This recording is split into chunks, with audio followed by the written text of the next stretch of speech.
প্রথমে একটি সরু স্ক্রুড্রাইভার নিয়ে কীভাবে সিলিন্ডারের ওয়াশার বদলাতে হয় সেটা দেখে নিই। চলুন।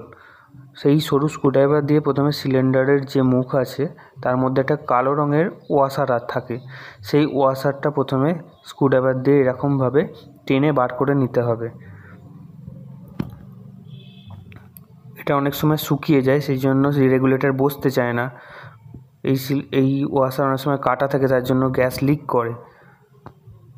তো আপনারা সহজেই বাড়িতে নিজেরাই চেঞ্জ করতে পারবেন। দেখুন প্রসেসটা কীভাবে করছি।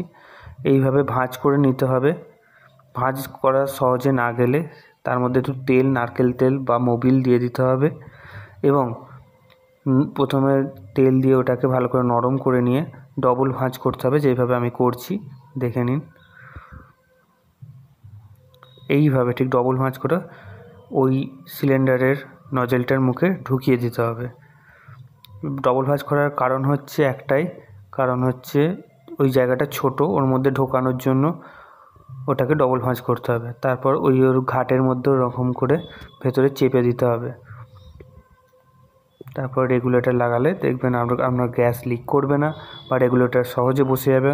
অনেক সময় রেগুলেটর বসতে চায় না।